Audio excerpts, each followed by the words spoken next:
What's up, everyone? Welcome to the Internet Capitalist Podcast with Luke Kish, where we talk about mindset, experiences, and frameworks that will help you have fun, get rich, build cool shit, and positively impact the world.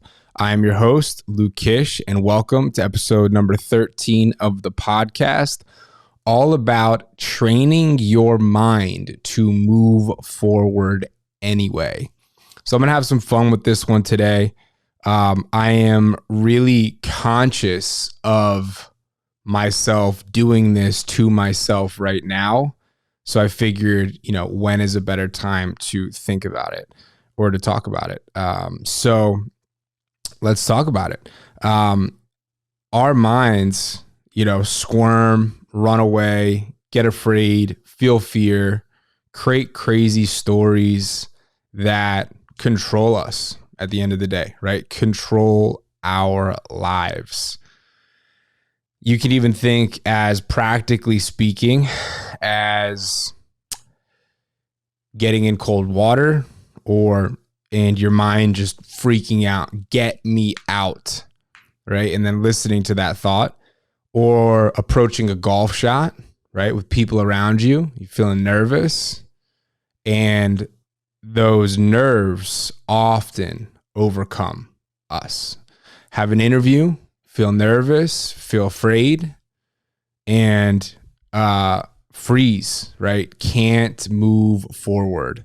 Then go backwards, right? And this is with everything, right? Maybe there's a girl or a guy you're interested in, and you see them all the time. And every time you're right about to approach them, there is this whoop going on the inside where your body freaks out. You feel fear, you feel anxiety, you feel nervous, and those feelings and emotions control you into whatever it is that ends up happening, right? Point is, you're not in control, which is what we're going to be talking about today.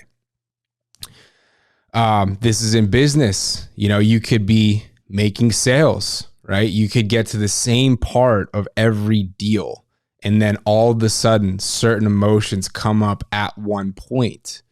It could even be more subtle than this. It could be emotions and feelings of resistance before seemingly insignificant things like farming lists or leads, right? You sit down, you get a feeling. This feeling makes you feel a certain way, and those feelings that make you feel a certain way cause you to act a certain way. So what we're going to talk about is training your mind to move forward anyway. When you feel those feelings, feeling them fully, and then not allowing them to control you. Okay, so where I've gotten screwed up by this before is I have tried to consciously, unconsciously, whatever, overcome the feelings, right? Overpower them. Say, here's this feeling. I'm going to run the fuck away from it so I do not feel it. Sometimes creating an outcome that's favorable. Often not. The point is you want to be in control of the situation, right? You want to be in control of how you're responding to your feelings. The right answer is when you're feeling these feelings, where you feel resistance, or you feel like you want to get out of the cold water, or you feel like everyone's looking at you, you're going to screw up, or you feel like you're about to close the deal and, all of these voices come into your head about how you're not worthy, or how, it's awkward to take money from somebody, or how, you always screw up during this part of the deal. Whatever it may be, those things come up. We need to work on feeling them, and in the act of letting ourselves feel those things fully and just staying calm, say, okay, I know this is the voice in my head. I know I want to get out of the cold water. I know I'm nervous right now about screwing this up. I know I have resistance right now to sit down, in my lonesome and just get this done. I know I have this right now. I'm going to feel that fully, even though it's uncomfortable, even though it's not the most pleasant thing at this moment in time. I'm going to feel it fully. And here's why you have to do that. If you don't allow yourself to do that, it is controlling you, right? So if you can't feel the thing fully, what can you do? You must be doing something else. And if you must be doing something else, then that thing that you're not allowing yourself to feel has control over you in the situation. Here's what's interesting. When you can gather yourself in those feelings, right? In that nervousness, in that discomfort, in that point of the sales conversation, right before you're going to tee off, like, in the pressure of the meeting, right? In the pressure of all eyes on you, in the pressure of, it's your time, don't fuck this up. If you can calm yourself and, allow yourself to feel the pressure, the nerves, the anxiety, the feeling like you want to run, and just controlling it, your ability to control yourself goes through the fucking roof, because you have so much more going on internally inside you that you're now harnessing. You're allowing yourself to feel, and you're saying, I'm not going to freak out right now. I'm not going to get out of this cold water. I'm not going to think about dubbing this tee shot, right? I'm not going to think about, freezing during this meeting. I'm not going to think about missing this deal. I'm going to control how I'm feeling, and I'm going to work myself into a favorable outcome, right? Like, I got this, right? I got this. However you do that, that is what we want to work on doing. All right. So that's part one. You want to allow yourself to feel the emotions that are anxious, scary, unsettling, make you feel like you're going to fail, fuck something up, put you in question, whatever it may be. You want to allow yourself to feel those things, because if you do not, then they have control over you. They are forcing you to do something, right? Maybe that'll work sometimes for some people, right? Like, some people build massive success running from problems, running from fears. And I don't think that, it's like binary in that sense, but overall you want to, feel the fear, right? Like, if it's there, you can still feel it. Like, you can still use fear and scary energy, that, you're not enough, you're not going to amount to enough, you aren't smart enough. Like I have those things run all the time, but I'm now getting a little bit more conscious where I can just feel those feelings, feel it coming up, and then act anyway.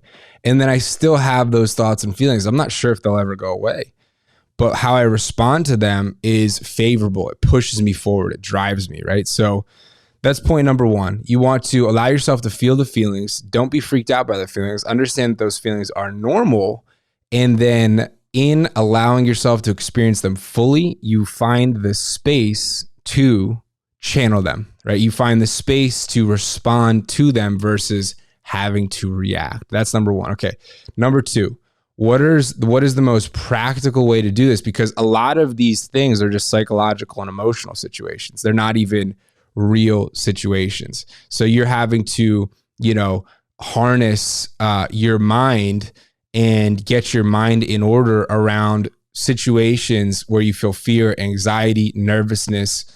That is all psychological, right? It doesn't actually even exist in the real world. So these ones are sometimes harder to, number one, identify, and then number two, work through, because there's nothing tangible. Here's my recommendation. Physical. Beating your mind physically requires beating your mind mentally, right? Or beating your body physically requires beating your mind mentally. So for me, the easiest things are extreme exertion physically, whether that's an extremely long run where the whole time after a certain point, or maybe not the whole time, because typically what happens during these really long runs is you have these periods that are followed by periods of ease. But you have these periods of just like, I can't breathe. Everything hurts. I want to stop. And you're like, okay, I can feel that. And then I can just stay in control. Like, I can continue to go, and I can continue to go. The body's a lot stronger than the mind allows it to be. So that's an easy way to, like, understand this concept and begin to harness this concept. Physical exertion, number one. Number two, cold and hot, right? I just got done taking a sauna. Sometimes I'll stay in there for 40 fucking minutes and I'm like, it's 200 degrees. Or if you want a steam room and you get the steam to just stay on, like you put a wet towel over the thermometer thing. And then if you're in the sauna, you dump water on the temperature gauge so it upregulates, and you just stay in there for a long time, right? This is not medical advice, so don't go out there and like fucking kill yourself. This is not medical advice. Consult your doctor. But you do that and you're like, I'm so fucking hot, hard to breathe, heart rate's up. You might even reach a state of panic. You might even reach a state of anxiety.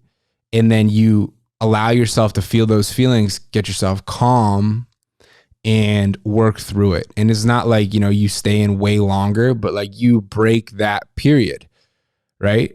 So heat, other is cold. Cold, I think, is the best one because it's so stark, it's so intense, and it's so immediately acute, right? Like if you're in heat, you need to wait 25 minutes and it's a gradual build to get to the point of, oh, I'm really uncomfortable right now.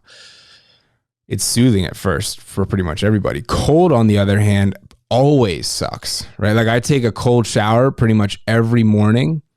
And even before the cold stuff was like fucking hot, I was jumping in the river. I was jumping in the river all winter. And that is where I worked through a lot of like pain and trauma that I was dealing with at that moment in time in my brain, because it pushed me beyond my conditioning, right? It pushed my brain beyond itself. I got to the point where I could spend 30 minutes in the middle of winter in a freezing cold river.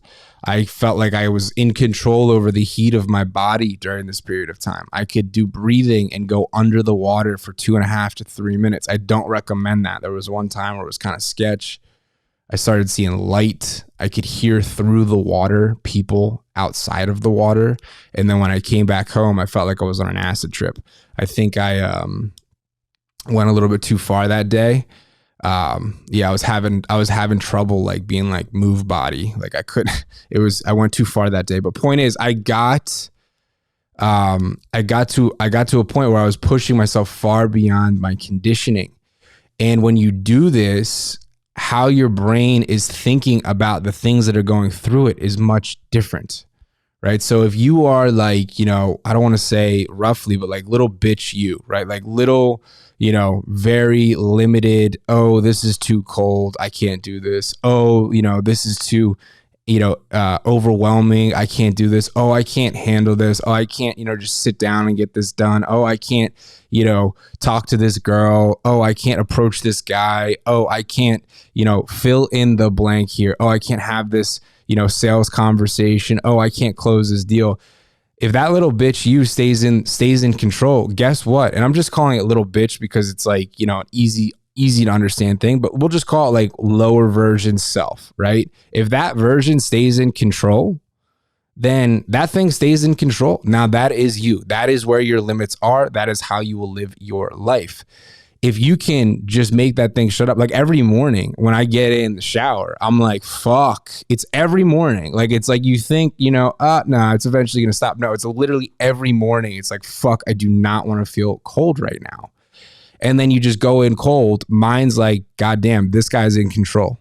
He's running the show. So then when all of those little bitch moments come up later, they have less strength over you. You can feel them and then just continue to move through them, right? If you're running a 10-mile run, that voice in your head or, that feeling of like, I need to stop occurs. And in order to get beyond it, you need to move forward anyway. And then if you do that in one area, it begins to change all the other areas, right? So cold water, great way to do it. And then here's the key with the cold, right? I have another story that I will share on another podcast because it would take too long, about when I took a bunch of mushrooms and I was having like a crazy internal dialogue in a freezing cold shower with like a motivational Oprah Winfrey track playing in the background. But what you have to do is you have to beat the cold. So it's like when you go in the cold and you are like, like you're catching your breath, don't get out. The key is like, maybe you have to do that the first time, whatever, second time you get a little bit better, third time. But the point is to be able to work through it. So it's like, you don't allow yourself to get out of that state of, oh my God, I'm freaking out. I can't do this. This is so uncomfortable. You harness that. So it's like, this is so uncomfortable. I can't do this, but I can do this. I can do this. I can get myself calm. This is very intense right now, but it's going to be okay. I know I'm going to be okay. It's just cold water. It feels super intense, right? It feels like I'm going to lose this sale. It feels like everyone's going to laugh at me. It feels like I'm going to fuck this up. Like if that happened, it wouldn't even be that bad. Wait a minute. Oh, it wouldn't even be that bad. I'm okay. Okay. It's no longer freezing cold. I have peace. I'm in control. That's how it happens. And once again, when it happens in one area, you push yourself beyond your conditioning in one area, it begins to change the programs that are running in the other areas. So, number one, move forward anyway. Number two, move forward anyway. Number three, move forward. I don't even remember what point number one is, but I hope you guys are getting it here. You know, whatever the situation is, it's causing anxiety, causing intense energy. Let yourself feel it. Okay, that's point number one. Let yourself feel it, number one. And then number two, work yourself through it, starting with really easy to identify physical situations that bring up this like limit place, bring up this place where you feel like you need to turn back, run, hide. And it will familiarize yourself with a part of yourself that is actually where everything grows up, right? Where everything goes to the next level, evolves. It's on the edge of where you are comfortable. So what happens is your capacity for more increases, right? So now you worked yourself through the cold for 1 minute. Now what? You go up to 5. Your capacity just increased. Now you're at 10, right? And then I'm at 30. I was at 30, holding my breath under the water. Like, imagine that you're not breathing. So you're being suffocated by yourself and you're in freezing cold water. There is like pretty much nothing that's more uncomfortable than that. So harnessing your brain in there, then it's like, oh, I got a fucking sales call, right? And it just stacks. And then all of a sudden you harness yourself approaching the girl, right? You harness yourself closing the deal. Now what? Now your capacity can handle that. Now you're closing a bigger deal, right? Now you're approaching a more, fascinating girl to you or guy to you, right? Now you're leading a bigger team that's more high level. Now you're in front of more people, right? Now you're having to put yourself through even more boring work. But because you did it back then, your capacity for it increased. When your capacity for it increases, though, you have to continue to find the next new thing to push it along, because life, nature, spirit, always for expansion and fuller expression. It wants to unfurl. It wants to become greater. At least that's my belief. So hope this helped. Big thing you can do for yourself is train your mind to move forward anyway. One of the quickest ways to understand this concept is by physical exertion, whether heat, like thermal exertion, hot or cold. Cold is better. You get an ice bath, like that is the way to go. And when I'm talking about getting in cold water, I'm talking about ice baths. That's the real way to do it, because it's full. It's different than a shower. Shower is a good place to start though, especially in the wintertime if you're in a cold area. So the physical helps you understand it. And then when you understand it physically, you can begin to apply it psychologically, where you just have psychological barriers, blocks, emotional triggers that heat you up, make you all anxious and force you, right? You're not in control in those moments, those scary, anxious thoughts that then you have to just, like you can't sit with them. So they force you to move in a direction which you're not in control of. So the physical is going to help you identify what's actually going on there. And then that'll be able to be transferred and applied to mental, emotional, and psychological situations that have nothing to do with the physical. And that's going to allow you to grow. So thank you for listening to episode number 13, all about training your mind to move forward anyway. You begin to do this, you continue to do this, it becomes easier to do this, it becomes more natural to do this. Your capacity increases, you grow. And that's a beautiful thing. So thank you guys so much for listening, all my internet capitalists out there. This is Luke Kish, your host. If you like the podcast, subscribe for more, share it with a friend. That would mean a whole lot to me. Thank you so much, and I will see you tomorrow for the next episode. Thanks.